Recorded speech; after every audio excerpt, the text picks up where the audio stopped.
earth is imagination.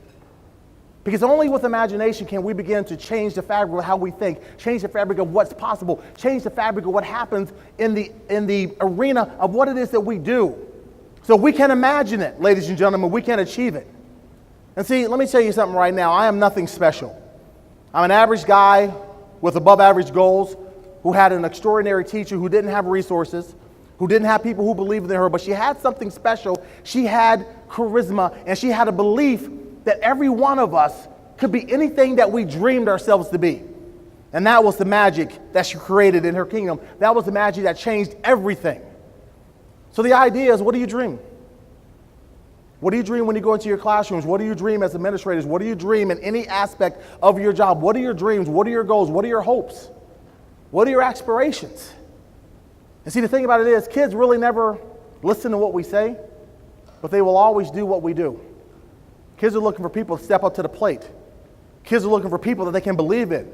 Kids are looking for people who will inspire them to be great. Kids are looking for people who will give them all that they need despite their situation. Kids are looking for people that have a higher belief level and a higher state of consciousness.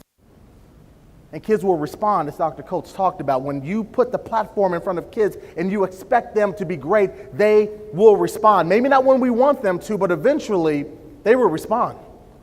And the question is, do you believe it? But I'll tell you this right now, ladies and gentlemen, I believe in you. I believe in you because I understand and I know that I'm the reciprocal of what it is you do. And I had a speech all planned out this morning and what I was going to say, but it never works out that way no matter how hard I try. So I'm going to ask your permission. Can I just speak strictly from the heart? Listen. In the world in which we live, in the arena in which we do this thing called education, we have the potential to be great at everything. We have the potential to go to the next level of consciousness. We have the potential to build a community of schools that are greater and more innovative than anywhere. All it is a choice. Life is all about choice. But there are a lot of people in life who make excuses. Anybody know people who make excuses? People who are constant complainers. People who they look at all the negativity in everything. They never find anything great. And the thing about it is, it's all about a choice. I used to be one of those people. I used to be very negative. You talk about juvenile jail, a kid who was angry. I was frustrated, and I was negative for years until I changed my frame of thinking. And when I changed my frame of thinking, then things began to change. And then I became what we call a sunshine person. Anybody know sunshine people? By show of hands.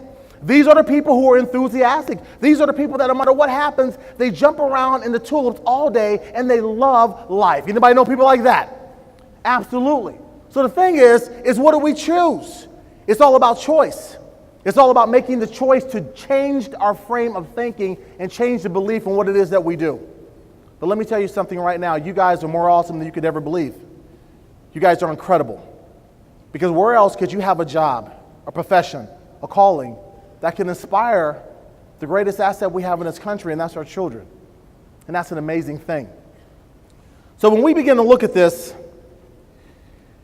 here's what I discovered. I discovered that in order for us to really do the things that we need to do, it's all about connecting. It's all about building a sense of connecting and having teachers and educators reconnect to what it is that they do. To be inspired, to be able to make a difference in the life of children. To come to work every day with a higher sense of purpose, understanding that you are here for a significant reason. That there are no mistakes here, that you are here not just to inspire children, but you're here to leave a legacy. To understand that you have the power to do anything and to go anywhere you want. And if we teach our children that aspect of positive thinking and positive consciousness, what can they become? What can they achieve? Nothing is impossible. See, for me, when I went into my classroom, as you saw in the video, I was a broken kid. I remember back in the 70s what we had these split classrooms, and I remember that because I was in special ed was for the kids who were in room 315. 315 was the room that nobody wanted to go to because in that room, there were kids who were disconnected. There were kids who were special. And they called us the carpet kids. They called us the kid who rode the short bus. And they made fun of us. And I remember sitting in my home room, and over the loudspeaker comes our principal, and he simply says, all kids going to room 315, please go there now. Move expeditiously. And of course, all of our friends were sitting around and we're laughing at each other because we're not one of those kids. I'm not one of those kids, though I knew that I was. And I did not want to be exposed. It's kind of like being a kid who can't read and being asked to read and the spotlight's on you and you get up and the kids can't read, so they disconnect. And I became very disconnected at that moment. But 10 minutes later, over the loudspeaker, the principal comes on and he says, all kids going to room 315, please go there now. And me and my friends were sitting around and we're laughing at each other because, of course, nobody in our class is going to room 315. And 15 minutes go by, 20 minutes, 30 minutes, nothing over the loudspeaker, and I'm safe because I will not be exposed. But about 40 minutes later, over the loudspeaker comes our principal again, and he simply says, Mark Anthony Garrett, please go to room 315. Mark Anthony Garrett, please go there now. And all of a sudden, all my friends who were my buddies and my pals, they looked at me as though I was something different, something strange. And our two teachers, they kind of looked at their ledger going down and they're trying to figure out, well, we have no kids like this in our classroom. And then I saw one point like this. And they looked at me and they asked me to get up. They called down the aide. And I walked out of the room devastated because I knew life was going to change. Because I was one of those kids who was different. So I got up, picked up my little Land of the Lost lunchbox.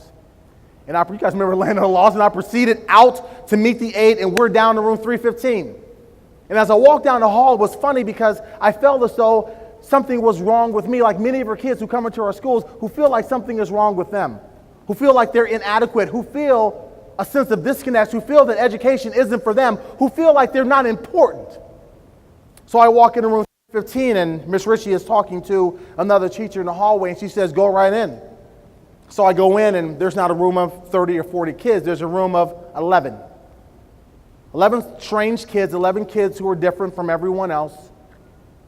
And I go in, and there's a seat in the third row, so I go and I sit down. And it was devastating for me. I looked at Russell, and Russell was one of these kids. He didn't really say a lot because people made fun of Russell, and every time Russell would talk, he would stutter. And he couldn't get his words out. And they called him Stuttering Russell. And then there was Patrick, who had a prosthetic arm with the two little clips on the end. And I remember a week prior, he had gotten in a fight at recess, and these kids, they jumped and then they ripped his arm off and they threw it over the fence. And he walked around and he was running, and he was never the same after that. And then, of course, there was Jessica, and Jessica always came to school, and she never had clean clothes, and she was always unkept, and she had all these lesions all over her body, and she never talked to anybody, and she would sit and she would just play in the dirt all day, not speaking to anyone. But we didn't realize that Jessica was suffering severe things at home because all those lesions in her body, that's where her father would put out his cigarettes. And he would take objects and do things to her that shouldn't be done to little 8-year-old girls, but we didn't realize that. And there were a multitude of other kids who suffered things like that and things that even were probably worse. And so we were all in this room and we all looked at each other. Nobody said anything. We just kind of sat there all knowing that we were different, all knowing that we were strange, all knowing that we were made fun of by all the other kids. And we're all wondering to ourselves, how do we end up in room 315? And then here's the most amazing thing that happened. What happens is Miss Ritchie gets done with her presentation out in the hallway with the other person. They're talking. And she walks in and she is excited. She walks in and she says, hey guys, welcome to room 315. Welcome to our kingdom. And she says, if you are a male, you are a king. And if you are a female, you are a queen. And we will treat each other like royalty. And so she said, everybody sit up in your chairs. And so we all sat up. And so here's the funny thing. We were wondering why she's talking to us like that because, see, back then, crack cocaine wasn't out. So we knew that she couldn't be a crackhead. So we said, she's not, is she on drugs? Because nobody talks to us like that. But she had this enthusiasm, and she says, I am so excited to have you here in our kingdom. And she says, you know what? This is going to be a phenomenal year, and we're going to reach for excellence. We didn't even know what excellence was. We had no idea what excellence was because nobody taught us excellence. All people taught us was how we could fail. All people believed in us that we would never succeed at anything. But in this classroom in 315, everything changed because in there, it was a higher sense of consciousness.